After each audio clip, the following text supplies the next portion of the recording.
Et quand la tristesse arrive, je sais tu es là, toujours près de moi.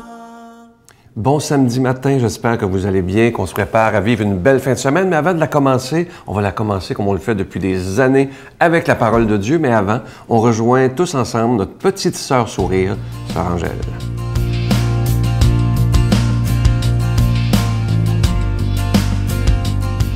Bonjour et bonne journée.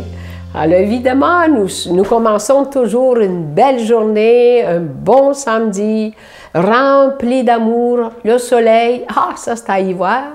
Mais évidemment, aujourd'hui, le samedi, comme je parle souvent, le samedi, c'est pour le dimanche. Le dimanche aussi, c'est une journée la plus importante. C'est quoi? C'est l'Eucharistie. L'offrande de l'Eucharistie, c'est ça la force que l'être humain va chercher, surtout ceux qui ont la foi. On peut aller chercher cette force, surtout ceux qui sont malades. On cherche la lumière. Vous voyez, il y a le sacrifice, il y a le pain, et vous avez aussi le calice. Le calice, quand on dit, Jésus dit que ce calice s'éloigne de moi. Mais par contre, on met toujours du vin, que c'est l'Esprit Saint. Et la lumière qui éclaire tous ceux qui veulent. Quoi faire? C'est tenir dans la joie et surtout dans ce réconfort. Vous savez, des fois, les personnes ne se sentent pas bien, puis on n'a pas le goût de partir, on n'a pas le goût de se lever. Pensez à celui qui, tous les matins, il faut qu'il aille gagner le pain. Le pain, ma maman disait, le pain, quand on va du pain, c'est un peu de sacrifice. Il faut faire un peu de sacrifice pour accomplir une journée et aller chercher la force à l'intérieur de l'Eucharistie. Vous savez, quand on a la foi, on est chanceux d'avoir la foi. Parce qu'avec la foi, on est capable de découvrir qu'est-ce que c'est l'offrande. L'Eucharistie, c'est quoi? Prenez et mangez-en tous pour que chacun puisse se sentir accepté, pour que chacun se sente aimé. C'est pas toujours facile, vous savez. Notre quotidien, c'est quelque chose d'assez costaud. Et quand on n'a pas l'Eucharistie, on n'a aucune dévotion à quoi que ce soit, là, quelqu'un, vous allez dire, ah oui, ben là, on n'a plus besoin de ça. Non. Cherchez notre intérieur, cherchez cette lumière qui éclaire notre intérieur. Prenez quelques moments de silence avant de partir la journée. Et ça nous aide fortement. Ça nous aide parce que des fois, on se lève d'une idée et puis tout à coup le téléphone sonne, il y a une autre idée qu'il faut se faire. Alors quand on a la foi, on est capable de tenir tout ça. Il faut bien se faire ce silence d'amour, faire un silence de foi, mais toujours à travers la lumière, à travers le sacrifice, et c'est à travers ça. Notre Père qui es aux cieux, que ton nom soit sanctifié, que ton règne vienne, que ta volonté soit faite sur la terre comme au ciel. Donne-nous aujourd'hui notre pain de ce jour. Pardonne-nous nos offenses comme nous pardonnons à ceux qui nous ont offensés. Ne nous laisse pas entrer en tentation, mais délivre-nous du mal, car c'est à toi qu'appartient le règne, la puissance et la gloire pour les siècles des siècles. Amen. Ça fait déjà quelques semaines que je vous parle de ce beau cadeau dont on est très, très fiers et je suis content parce que vous avez bien répondu. C'est une belle exclusivité de la Victoire de l'amour. Il s'agit d'un pendentif en verre soufflé. C'est fait à la main et à l'intérieur, c'est de la terre sainte qui vient directement de Jérusalem. Cette terre où Jésus a marché, ça nous rappelle que Jésus a d'abord été un être humain qui a souffert énormément mais qui a marché sur cette terre qu'on habite maintenant. Je vous rappelle que c'est avec un don de 25 $ si vous en voulez un et avec 40 $ si vous en voulez 2 et on vous envoie aussi un reçu pour fin d'impôt. Je vous rappelle que c'est fait à la main, c'est donc en quantité limitée et c'est pas des machines qui le font, c'est parce qu'évidemment, il faut mettre la terre dedans, sceller ça après. En tout cas, bon, ça a été compliqué, mais c'est chose faite. C'est un rêve que j'avais depuis des années de vous offrir ce cadeau du mois. Alors, je vous donne l'adresse. La Victoire de l'Amour, casier postal 120, succursale Boucherville à Boucherville, le J4B 5E6. Je vous la redonne. La Victoire de l'Amour, casier postal 120, succursale Boucherville à Boucherville, le J4B 5E6. Également par téléphone, par carte de crédit du lundi au vendredi de 9h à 16h dans le 514-523-4433, 523-4433 ou sans frais le 1-888-811-9291, 1-888-811-9291 et aussi sur notre site Internet le www.lavictoiredelamour.org. Je vous remercie de tout cœur de donner des mains à la Providence. Merci de votre prière, parce que c'est grâce à vos dons, évidemment, qu'on peut continuer à proclamer la parole de Dieu. Bientôt, dans quelques semaines, ça fera déjà 19 ans, imaginez.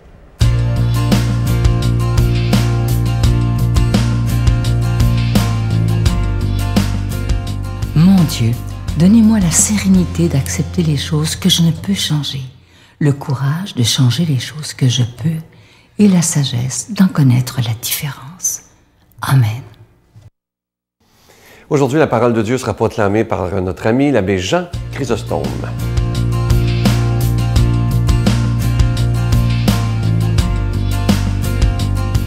Le Seigneur soit avec vous et avec votre esprit. Bonne nouvelle de Jésus-Christ selon saint Marc. Gloire à toi, Seigneur. Jésus ressuscité dit aux 11 apôtres, « Allez dans le monde entier, proclamez la bonne nouvelle à toute la création. Celui qui croira et sera baptisé sera sauvé. Celui qui refusera de croire sera condamné. Voici les signes qui accompagneront ceux qui deviendront croyants. En mon nom, ils chasseront les esprits mauvais, ils parleront un langage nouveau, ils prendront des serpents dans leurs mains, et s'ils boivent un poison mortel, il ne leur fera pas de mal. Ils imposeront les mains aux malades, et les malades s'en trouveront bien. » Acclamons la parole de Dieu. Louange à toi, Seigneur. Bonjour, chers frères et sœurs. J'espère que vous avez passé une bonne nuit et je vous souhaite à l'avance de passer une bonne journée. Nous avons ce matin un texte qui nous parle justement de la mission que nous avons à annoncer. Et notre journée va être une journée où nous pourrons être des missionnaires du Christ ressuscité. Et aujourd'hui, le texte qui nous parle de cette mission est en lien avec une fête particulière, la fête de la conversion de Saint Paul. Saint Paul qu'on appelle aussi l'apôtre des nations et qui s'appelle lui-même aussi l'avorton. La conversion de Saint Paul s'est passée, comme vous le savez, lorsqu'il était sur le chemin de Damas. Saint Paul avait été le persécuteur, celui qui faisait du tort aux chrétiens et aux chrétiennes. Il passait dans les villages, il trouvait des gens qui s'appelaient des chrétiens dans le temps et il les persécutait. Il allait recevoir des notes ici et là, des ordres de mission pour aller persécuter des chrétiens parce qu'il voulait un judaïsme pur. Il voulait que tout le monde puisse rester attaché à cette loi, à cette foi que lui-même avait reçue. Il voulait qu'il n'y ait pas dans le christianisme des sectes ou bien des gens qui vont dans tous les sens. Évidemment, à ce moment-là, on considérait les chrétiens comme étant une secte, comme des gens qui formaient une secte. Alors donc, Saint Paul, dont on nous parle ici et que nous célébrons aujourd'hui à travers sa conversion, est cet homme-là qui a persécuté. Donc, il passe du persécuteur, il va devenir un missionnaire, un témoin de la bonne nouvelle. Il passe de l'ennemi de la foi, de l'ennemi des chrétiens, pour devenir le témoin des chrétiens même et du christianisme. les témoins de la foi chrétienne. C'est quelque chose d'extraordinaire, je pense, que de voir ce qui se passe chez Saint Paul. Parce que ça nous permet d'aller chercher chez nous aussi cette vocation particulière que nous avons des missionnaires. La mission que Jésus nous a donnée, celle d'aller annoncer la bonne nouvelle, c'est une mission qui nous concerne tous et toutes. Nous avons besoin d'aller voir les hommes et les femmes de notre monde, de notre contrée, les hommes et les femmes dans nos familles, les hommes et les femmes qui sont dans notre milieu de travail, à l'école, partout où nous allons, dans les quartiers, pour leur annoncer cette bonne nouvelle. Elle s'adresse à tous, qu'ils soient enfants, qu'ils soient adultes, qu'ils soient jeunes, qu'ils soient adolescents. Tout le monde a besoin de cette bonne nouvelle, qu'ils soient noirs, qu'ils soient blancs, qu'ils soient jaunes. Tout le monde a besoin de cette bonne nouvelle. Tout le monde a besoin de savoir que Dieu l'aime. Tout le monde a besoin d'être libéré. Tout le monde a besoin d'être guéri. Tout le monde a besoin d'être rétabli dans sa dignité de fils de Dieu. Tout le monde a besoin de ce message qui lui permet de savoir que Dieu l'aime. Et nous sommes chargés de cela. Nous avons besoin de conversions personnelles, parce que parfois, nous ne comprenons pas toutes ces choses. Nous avons besoin de conversions personnelles qui nous permettraient d'aller vers les autres. J'ai souvent rencontré des gens qui ont eux-mêmes fait cette conversion intérieure, et lorsqu'ils témoignent de leur foi, ça touche leurs frères et leurs sœurs. Nous avons tous et toutes des choses dont nous pouvons parler, de la manière dont Jésus nous a rejoints dans notre vie, de la manière dont l'Esprit de Dieu nous a transformés. Nous avons des choses dont nous pouvons témoigner pour que nos frères et nos sœurs puissent être redynamisés.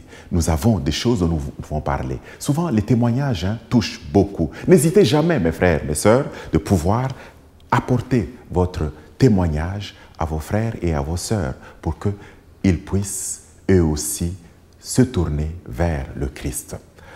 La journée commence. Je nous souhaite de passer une journée comme missionnaires à annoncer la bonne nouvelle. Que le Seigneur nous bénisse dans toutes nos rencontres, qu'il nous aide à être des missionnaires de la bonne nouvelle. Au nom du Père et du Fils et du Saint-Esprit. Amen. Je vous salue Marie, pleine de grâce. Le Seigneur est avec vous. Vous êtes bénie entre toutes les femmes, et Jésus, le fruit de vos entrailles, est béni. Sainte Marie, Mère de Dieu, priez pour nous pauvres pécheurs, maintenant et à l'heure de notre mort. Amen.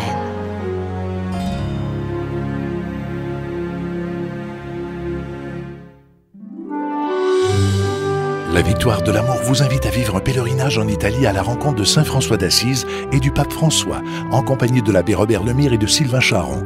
Nous visiterons Assise, Florence, Cassia, Orvieto et Rome. Nous assisterons aussi à une audience générale en compagnie du pape François au Vatican, du 25 mai au 5 juin 2014. Informations et réservations, voyage intermission au 514-288-6077. Sans frais, 1-800-465-3255. J'ai le privilège d'aller à Rome et à Assise, vivre une expérience incroyable avec Saint François et le pape François aussi. Donc venez avec nous, vous allez voir, vous allez découvrir des choses extraordinaires. Venez!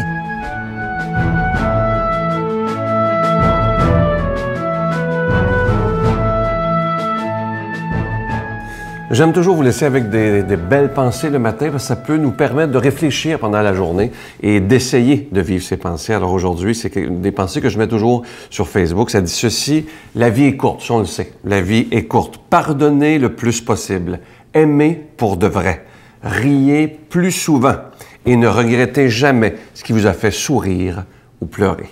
Et souvenons-nous, dès ce que ça dit dans le début, la vie est courte, il faut vivre pleinement notre vie pendant qu'on est sur cette terre. Je veux vous souhaiter la plus belle des journées et moi, comme toujours, j'ai déjà hâte de vous retrouver demain. Bye. Vous savez que souvent dans la société, on s'imagine que c'est difficile d'être en affaires et de rester honnête. Ça existe. Ça existe et c'est difficile. Je pense toujours la différence entre l'intégrité et l'éthique. L'intégrité, c'est dire la vérité, puis l'éthique, c'est dire toute la vérité. La Victoire de l'amour remercie de tout cœur les Résidences Soleil de leur accueil si chaleureux.